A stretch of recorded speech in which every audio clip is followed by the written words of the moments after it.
Assalamualaikum warahmatullahi wabarakatuh. Kembali lagi bersama saya Sayda Oktaviani dengan NIM 22842101 dari kelas 6A PGSD.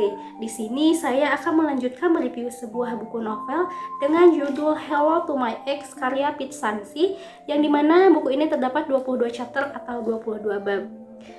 Pada kesempatan kali ini saya akan mereview mulai dari chapter 1 hingga chapter 4. Yang dimana chapter 1 ini membahas mengenai reunian hati, chapter 2 membahas mengenai rasa yang tertinggal, chapter 3 membahas mengenai hari pembuktian, dan chapter 4 membahas mengenai satu kampus.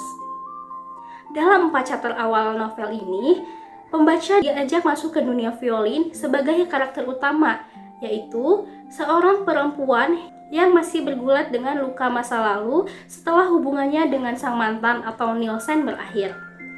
Kisah dimulai saat Violin menghadiri sebuah reuni yang tak terduga justru mempertemukannya kembali dengan sang mantan tersebut. Momen ini menjadi pemicu utama munculnya kembali rasa yang selama ini ia kubur dalam-dalam.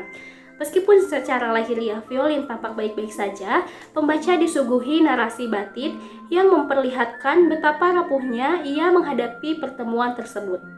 Di chapter kedua, konflik emosional semakin mendalam.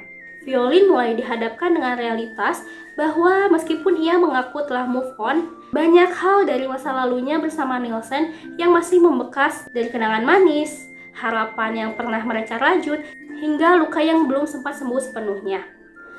Perasaan yang tertinggal itu tidak hanya mengganggu pikirannya, tapi juga mulai mengaburkan penilaiannya terhadap dirinya sendiri.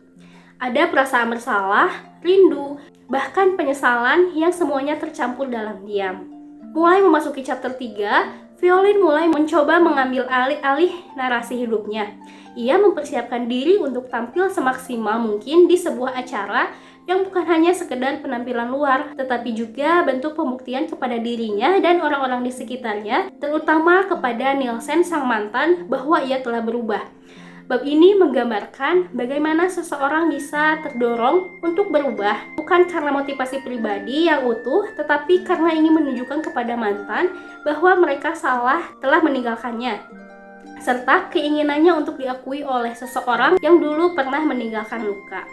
Namun, segala rencana untuk menjauh dan memperbaiki diri diuji kembali di chapter 4, yang dimana saat Violin mengetahui bahwa ia ternyata satu kampus dengan sang mantan atau Nielsen. Dunia yang tadinya terasa luas mendadak menjadi sangat sempit. Keberadaan Nielsen di sekitarnya membuat proses penyembuhan emosional menjadi lebih rumit. Di tengah usaha untuk melupakannya, Violin justru terpaksa terus bertemu, bahkan berinteraksi dengan orang yang ingin ia tinggalkan dari pikirannya. Di bab ini pula, atau di chapter ini pula, muncul tokoh-tokoh baru yang perlahan membuka kemungkinan akan adanya dinamika lain dalam kehidupan Violin ke depannya, termasuk benih-benih hubungan baru, termasuk Erika sang sahabat dekat Violin, serta Lukas yang diam-diam ternyata menyukainya. Secara keseluruhan, keempat chapter ini membuka kisah dengan menghadirkan potret nyata dan emosional tentang proses move on yang tidak linier. Violin bukan hanya berjuang melupakan sang mantan, tetapi juga berusaha menemukan kembali kepercayaan dirinya yang sempat hancur. Kisah ini menggambarkan bagaimana masa lalu bisa datang kembali tanpa diundang, dan bagaimana seseorang bisa terjebak antara kenangan, harapan, dan realitas yang sulit diterima. 4 chapter ini menjadi fondasi penting untuk kisah cinta, luka, dan pertumbuhan yang lebih kompleks di bab-bab selanjutnya. Sekian review buku novel Hello to My Ex mulai dari chapter 1 hingga chapter 4. Wassalamualaikum warahmatullahi wabarakatuh.